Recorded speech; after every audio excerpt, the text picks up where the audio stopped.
Baik, kali ini saya akan membacakan mengenai data umum perusahaan dari PT Digital Media Tama Maksima Tbk dengan kode emiten yaitu DMMX, dengan sektor perdagangan, jasa, dan investasi, dengan subsektor advertising, printing, dan perangkatnya dengan nomor NPWP 74535 372 2-013 000 dan didirikan pada tanggal 15 September tahun 2015 dengan tanggal IPO yaitu 21 Oktober 2019 dengan papan yaitu sebagai pengembangan dengan jumlah saham beredar adalah sejumlah 7,69 miliar lembar dengan kapitalisasi yaitu sebesar 19,08 triliun dengan Dewan Komisaris yaitu Suryandi Cahya sebagai komisaris utama, Pandu Sutan Syahrir sebagai komisaris, Ananda Raja sebagai komisaris, dengan direksi yaitu Budi Astokusuma sebagai direktur utama, Suparditan sebagai direktur, dan Abraham Theophilus sebagai direktur,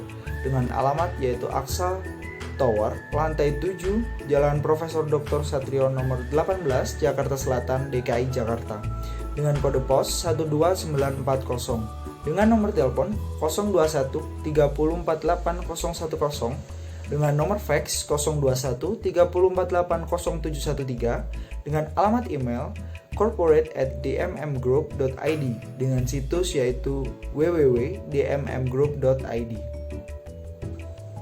Baik, kali ini saya akan membacakan mengenai sekilas perusahaan dan bidang usaha.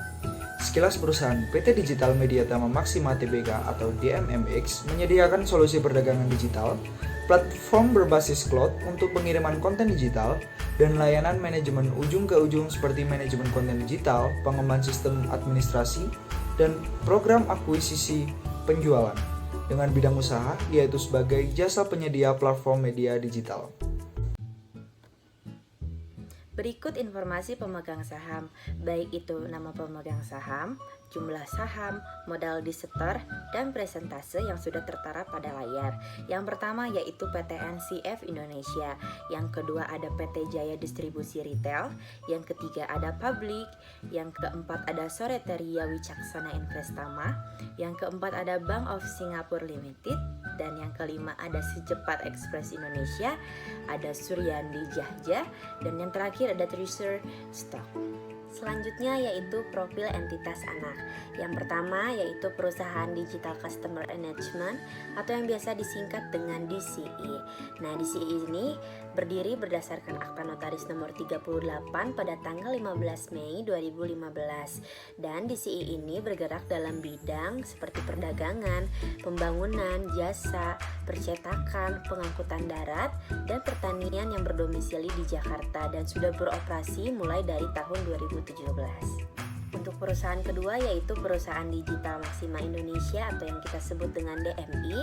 Nah, DMI ini berdiri berdasarkan Akta Notaris nomor 40 pada tanggal 6 Oktober 2018. Nah, DMI ini bergerak pada bidang perdagangan umum dan jasa yang berdomisili di Jakarta dan sudah beroperasi mulai pada tahun 2019.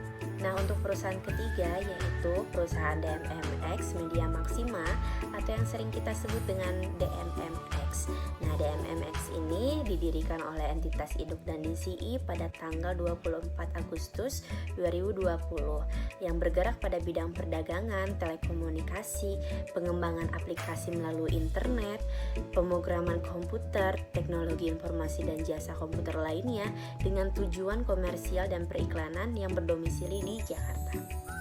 PT DMMX Grosel Digital didirikan berdasarkan Akta Notaris nomor 80 tanggal 23 Februari 2021, disahkan tahun 2021 tanggal 8 Maret 2021.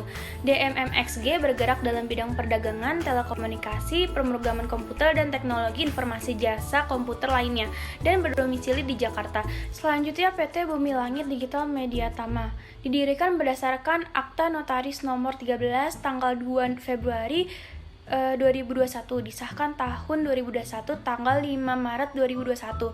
BLDX bergerak dalam bidang perdagangan, telekomunikasi, programan komputer dan teknologi informasi dan jasa komputer lainnya yang berdomisili di Jakarta. Lalu Cosmos Karisma International Pte Ltd adalah perusahaan swasta yang dibatasi oleh saham, didirikan pada tanggal 25 Februari 2021 di Singapura. Modal saham perusahaan adalah sebesar $100.000 Singapura sampai dengan tanggal laporan keuangan konsolidasi CCI belum beroperasi. Anak perusahaan terdiri dari Cosmos Karisma International PTE Ltd ada 50%, PT Bumi Langit Digital Media Tama ada 50%, PT Digital Customer Engagement ada 99%, PT Digital Maxima Indonesia ada 99%, PT DMMX Grosir Digital ada 51%, dan PT DMMX Media Maxima ada 99%.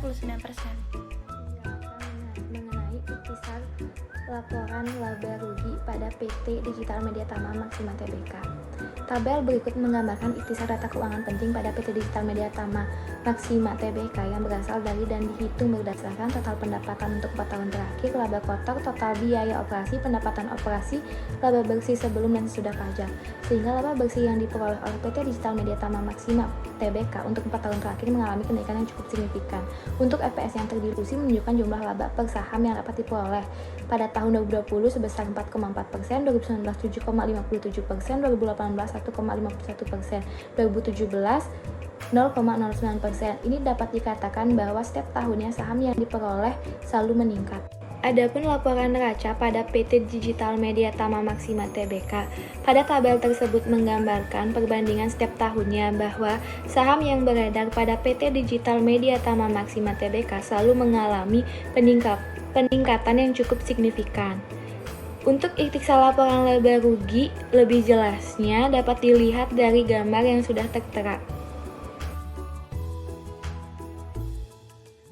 Oke, selanjutnya ada laporan arus kas PT Digital Media Tama Maxima. Selama 4 tahun terakhir, yaitu mulai dari tahun 2017 hingga tahun 2020, perubahan arus kas bersih PT ini cenderung fluktuatif. Yang dari tahun 2017 itu perubahan arus kas bersihnya itu negatif, artinya PT ini melakukan kegiatan investasi sehingga mengurangi dari jumlah kas bersih yang ada. Lalu di tahun berikutnya, yaitu 2018 hingga 2019, perubahan kas bersihnya itu meningkat bahkan hampir 2 kali lipatnya. Artinya, selama 2 tahun ini, PT Digital Media Tama Maxima itu melakukan kegiatan penjualan dan ada peningkatan, sehingga akan menambah kas bersih yang dipunya.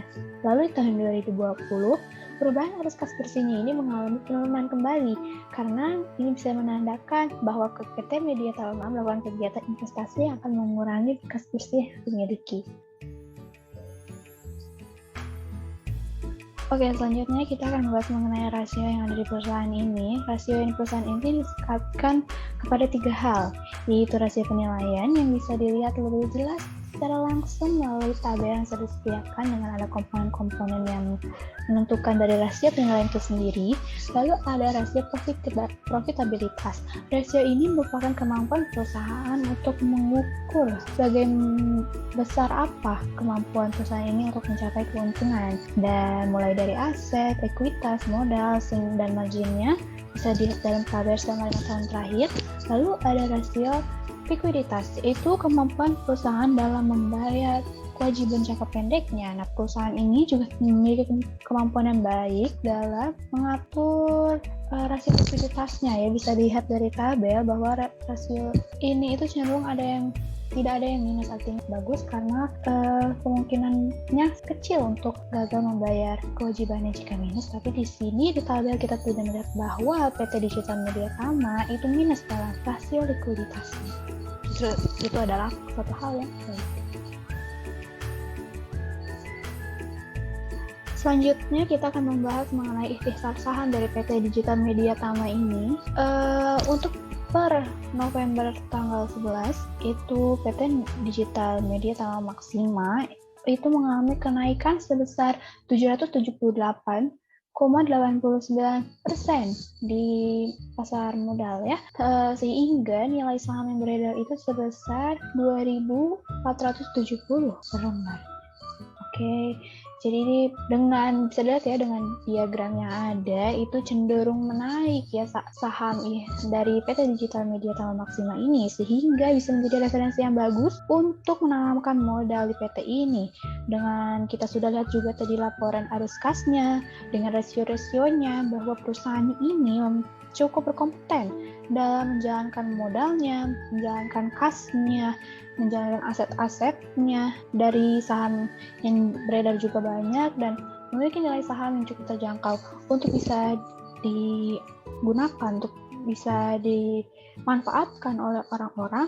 Jadi PT ini cukup baik dan cukup bagus untuk menjadi salah satu media investasi Anda.